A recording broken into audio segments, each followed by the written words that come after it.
So we're stood outside Derby's Museum of Making, which is the site widely believed to be the world's first fully mechanised factory, which was Derby Silk Mill, opened in 1721.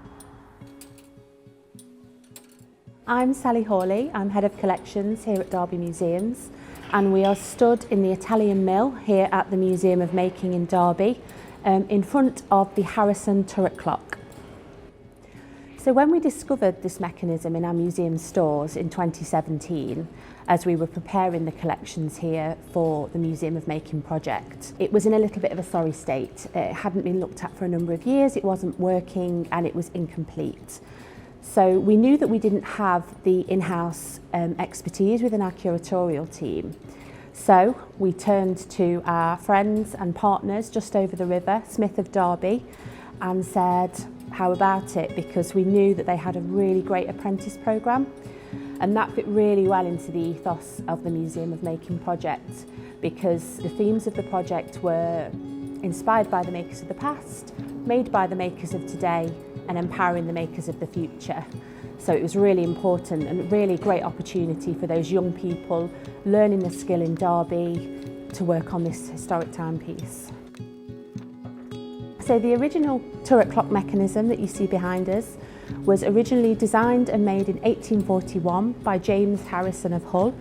He was the great-grandnephew of John Harrison, who invented and made the chronometer to measure longitude at sea. The mechanism powered the dials in the Derby Guildhall tower. It was installed in 1842. It remained there for a number of years, keeping time, until a fire in the 1920s when Smith of Derby came in and made some repairs, and then it remained in the Derby Guildhall until the 1970s when it was removed permanently and it made its way into the museum stores. So the apprentices that came to have a look at the piece, Mitch, Sam and Tom, worked under the guidance of Harrison and turret clock specialist Chris McKay. Together they worked on all aspects of the restoration. So they came in to see how it might be dismantled, taken apart, transported to the Smith workshop, how it might be put back together, cleaned and restored, and then reinstalled back here in the Museum of Making.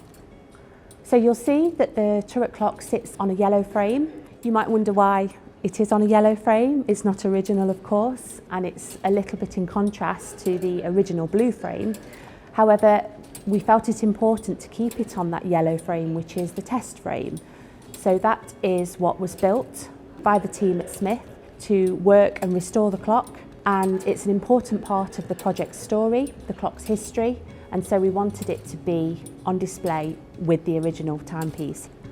So what we hope that people will take away from seeing this clock is that really it's an amalgamation of all parts of history. So it was designed and made in the past, an important part of Derby's history, but it was repaired, restored and brought back to life by the makers of today. The project to restore the James Harrison clock really epitomises what the Museum of Making project and what the Museum of Making is about.